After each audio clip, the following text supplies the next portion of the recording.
कल जब कोलकाता में एक जनसभा को संबोधित कर रही थी ममता बनर्जी, तो उन्होंने सिलसिलेवार तरीके से कई पार्टियों का नाम उन्होंने गिनवाया। उन्होंने कहा कि 2024 में बीजेपी को देश से उखाड़ फेंकना है। कांग्रेस के साथ ममता बनर्जी कतई नहीं जाएंगी, चाहे वो 2024 हो या 2029 ही क्यों ना हो, क्योंकि अगर उनके साथ चली गई तो हो सकता है कि नेशनल पॉलिटिक्स में, दिल्ली के राजनीति में उनको कुछ सफलता मिल जाए, लेकिन जो अगला चुनाव होगा विधानसभा का, उसमें इनको बहुत बड़ा डैमेज मिल जाएगा स्टेट में।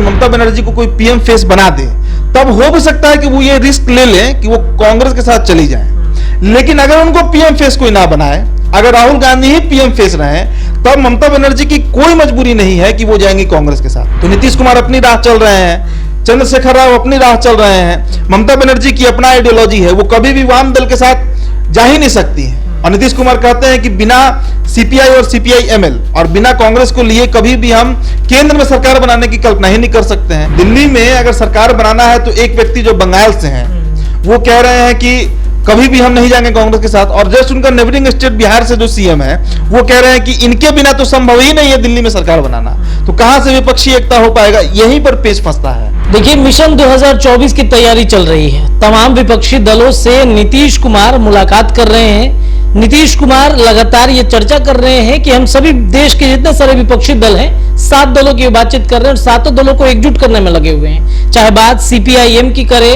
चाहे बात अरविंद केजरीवाल की करे, राहुल गांधी की करे, तमाम लोगों से वो मिले हैं और दिल्ली से वापस पटना लौटे हैं। और एक जो चर्चा चल रही है कि ममता बनर्जी से उनकी बातचीत हुई है या नहीं हुई है। हालांकि नीतीश कुमार ने यह बात कही है कि ममता बनर्जी से बातचीत हुई है, लेकिन ममता बनर्जी तो नीतीश कुमार का नाम भी नहीं ले रही हैं। अब इसी विषय पर हम चर्चा करने के लिए हमारे सहयोगी उदित आर्यन जी के साथ जुड़े हुए हैं। उदित जी, क्या कहेंगे? ममता बनर्जी का चर्चा नहीं चल रहा है, सभी विपक्षी दलों की बातचीत भी चल रही है, कैसे देखते हैं आप इन सब? देखिए, ममता बनर्जी ने नीतीश कुमार का नाम लिया है, ऐसा नहीं कि उन्होंने नीतीश कुमार का नाम नहीं लिया है। उन्होंने अखिलेश यादव का नाम लिया, उन्होंने हेमंत सोरेन का नाम लिया, उन्होंने नीतीश कुमार का नाम लिया।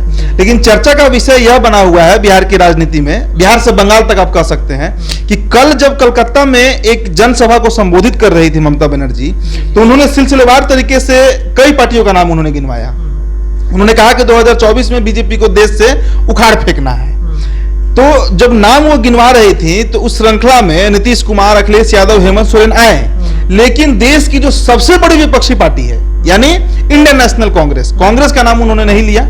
क्यों नहीं लिया, इसका आगे हम जिक्र करेंगे। और दूसरी जो बड़ी खबर निकल कर आई कि उन्होंने लालू प्रसाद यादव को भी दरकिनार कर दिया।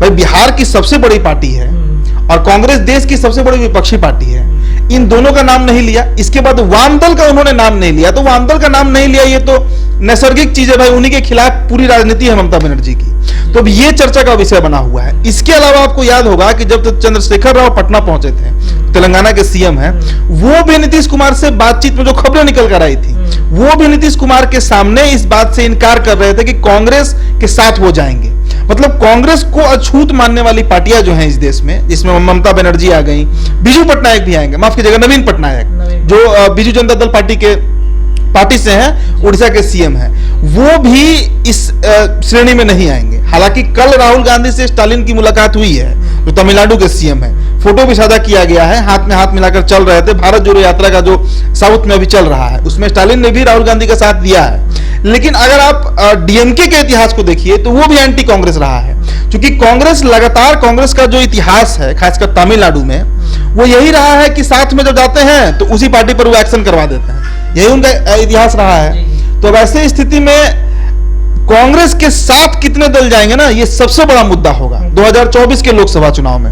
ये लोग तो साथ आ सकते हैं, जितनी पार्टियां हैं, चाहे वो नीतीश कुमार की पार्टी हो, लालू प्रसाद यादव की पार्टी हो, हेमंत सोरेन की पार्टी हो, अखिलेश यादव की पार्टी हो, या फिर ममता बनर्जी की पार्टी हो, या नवीन पटनायक की पार्टी हो। लेकिन एंटी कांग्रेस जो दल है, अब ममता बनर्जी का बात कीजिए, 2011 में ये सीएम बनी, इनको सीएम बने आज 11 साल 109 दिन हो चुका है, करीब 109 दिन और 11 साल इनको हो चुका है मुख्यमंत्री बने बंगाल का, तीसरी बार जीती हैं। और इनके पहले जो मुख्यमंत्री रहे वहां पे, चाहे बुद्धदेव भट्टाचार्य हो या फिर ज्योति बसु हो, करीब 35 साल तो वहां पर वामपंथियों ने रूल किया, राज किया बंगाल को।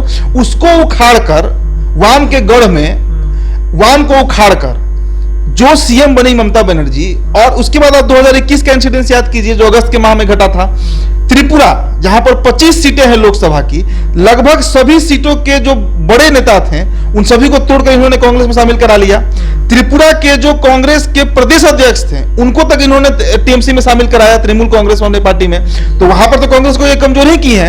आप असम की बात कीजिए, जहां जहां भी मतलब बंगाली कल्चर थोड़ा सा इंपैक्ट करता है, उन सभी जगहों पर ममता बनर्जी का बहुत इंपैक्ट है। और कई बार देखा गया है कि कांग्रेस को तोड़ने में सबसे अधिक, अगर आप पूर्वोत्तर भारत की बात कीजिए तो उसमें सबसे बड़े लीडर जो है वो ममता बनर्जी ही रही है। और इनका शुरू से स्टेटमेंट जो है वो एंटी कांग्रेसी रहा है, क्योंकि खुद कांग्रेस से टूटी है, खुद कांग्रेस से अलग होकर अपनी पार्टी बनाई तृणमूल कांग्रेस, टीएमसी जो है इनका। तो कांग्रेस के साथ ममता बनर्जी कतई नहीं जाएंगी, जो है वो 2024 हो या 2029 ही क्यों ना हो, क्योंकि अगर उनके साथ चली गई तो हो सकता है कि नेशनल पॉलिटिक्स में, दिल्ली की राजनीति में उनको कुछ सफलता मिल जाए, लेकिन जो अगला चुनाव होगा विधानसभा का उसमें इनको बहुत बड़ा डैमेज मिल जाएगा स्टेट में। तो इसलिए भी, और सबसे बड़ी बात कि भाई अगर ममता बनर्जी को कोई पीएम फेस बना दे तब हो भी सकता है कि वो ये रिस्क ले लें कि वो कांग्रेस के साथ चली जाए। लेकिन अगर उनको पीएम फेस कोई ना बनाए, अगर राहुल गांधी ही पीएम फेस रहे, तब ममता बनर्जी की कोई मजबूरी नहीं है कि वो जाएंगी कांग्रेस के साथ। और इसका उन्होंने कल एक सिंबॉलिक मैसेज जो है, एक जो मतलब कहते हैं ना इशारों में बिटवीन द लाइंस जो है, उन्होंने इसका मैसेज दे दिया है कि नीतीश कुमार के साथ हम हैं, हम अखिलेश यादव के साथ भी हैं, मतलब बिहार के साथ हैं, उत्तर प्रदेश के साथ हैं और हेमंत सोरेन यानी झारखंड के साथ भी हैं, लेकिन हम कभी भी कांग्रेस के साथ नहीं जाएंगे। और यही बातें कही गई तेलंगाना के जो मुख्यमंत्री थे चंद्रशेखर राव। तो सबसे जो बड़ी दिक्कत है विपक्ष की गोलबंदी में वो कांग्रेसी वो बिंदु होगा, देखिएगा। हालांकि नीतीश कुमार की जो मुलाकात हुई दिल्ली में राहुल गांधी से, वो तो साष्टांग की है, उन्होंने कहा कि भाई हमारे पीएम फेस आप ही हैं, बिहार से जो सीटें हम लाएंगे वो आप ही को समर्थन में हम देंगे। तो नीतीश कुमार अपनी राह चल रहे हैं, चंद्रशेखर राव अपनी राह चल रहे हैं, ममता बनर्जी की अपना आइडियोलॉजी है, वो कभी भी वाम दल के साथ जा ही नहीं सकती है। और नीतीश कुमार कहते हैं कि बिना सीपीआई और सीपीआई-एमएल और बिना कांग्रेस को लिए कभी भी हम केंद्र में सरकार बनाने की कल्पना ही नहीं कर सकते हैं। तो यहीं पर सबसे बड़ा तकरार है, सबसे बड़ा जो कॉन्फ्लिक्ट है वो यहीं पर दिख रहा है ना, कि दिल्ली में अगर सरकार बनाना है तो एक व्यक्ति जो बंगाल से हैं वो कह रहे हैं कि कभी भी हम नहीं जाएंगे कांग्रेस के साथ, और जस्ट उनका नेबरिंग स्टेट बिहार से जो सीएम है वो कह रहे हैं कि इनके बिना तो संभव ही नहीं है दिल्ली में सरकार बनाना। तो कहां से विपक्षी एकता हो पाएगा, यहीं पर पेच फंसता है। और यही स्थिति देखिए आप तेलंगाना का है, आंध्र का भी वही स्थिति होगा। स्टालिन भले हाथ में हाथ डालकर घूम रहे हैं, लेकिन लोकसभा चुनाव आते आते तक क्या स्थिति होगा। हालांकि देखिए राहुल गांधी पिछले 1.5-2 सालों से उनका अगर आप यात्रा देखिए तो हिंदी पट्टी को उन्होंने छोड़ दिया है। हिंदी पट्टी जो है वो अभी प्रियंका गांधी देख रही हैं, वो पूरी तरह से दक्षिण भारत को कैप्चर करने में लगे हुए हैं। कितने इसमें सफल होंगे ये तो 2024 में जो चुनाव होगा उसमें दिखेगा। लेकिन राहुल गांधी भी अगर दक्षिण भारत में मजबूत होंगे तो नुकसान किसको है, वहां की जो राजकीय पार्टी है, जैसे डीएमके हुआ, उसके बाद आपको जेडीएस हुआ कर्नाटक में, जो लेफ्ट है आपको केरला में, उन्हीं को नुकसान होगा। अगर इनको अधिक लोकसभा सीट आ रहा है तो उन पार्टी को ही डैमेज होगा। तो एक सबसे बड़ा जो इशू ये उठ सकता है कि अगर ये सभी लोग एक साथ आ गए तो सीट शेयरिंग कैसे होगा तमिलनाडु में, सीट शेयरिंग कैसे होगा केरला में, सीट शेयरिंग कैसे होगा आंध्रा में, सीट शेयरिंग कैसे होगा कर्नाटक में, ये भी एक बहुत बड़ा मुद्दा बनेगा।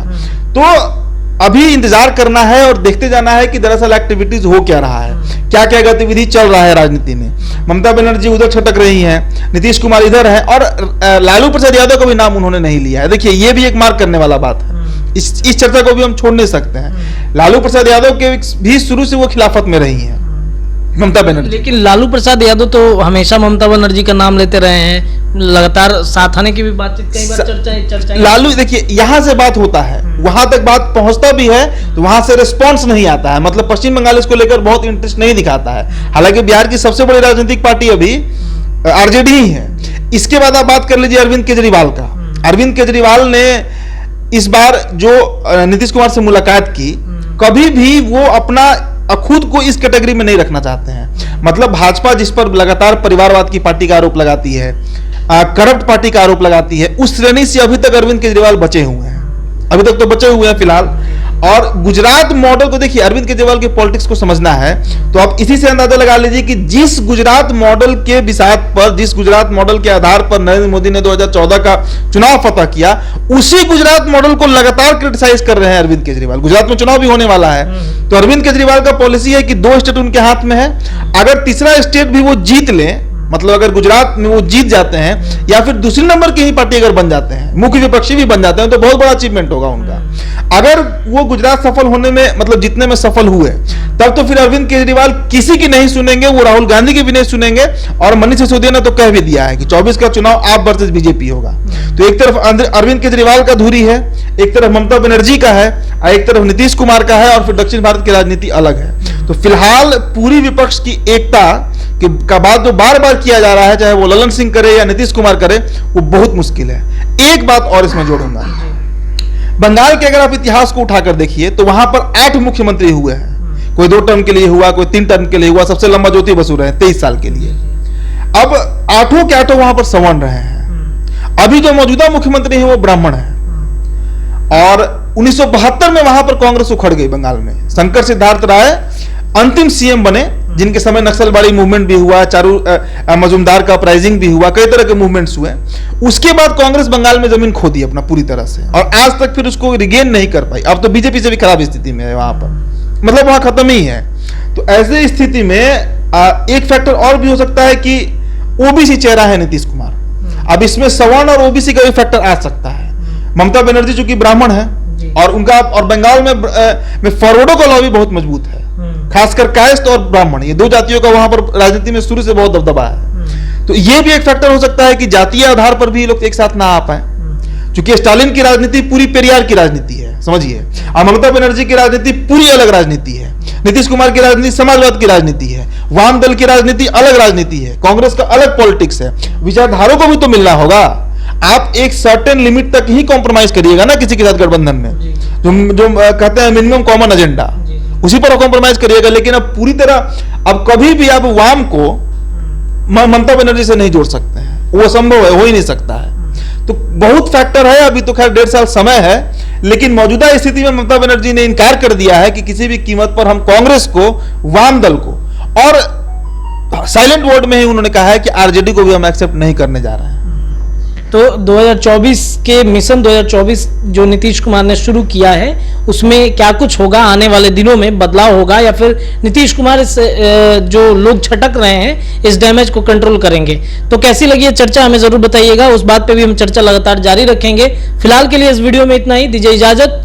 पेज को देख रहे हैं तो पेज को लाइक शेयर कीजिए, और यूट्यूब पे देख रहे हैं तो चैनल को सब्सक्राइब कीजिए। बहुत बहुत शुक्रिया।